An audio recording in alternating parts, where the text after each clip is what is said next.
என் தேவைகளை காட்டிலும் என் தேவன் பெரியவரே.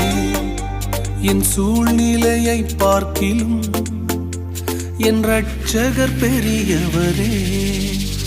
என் தேவைகளை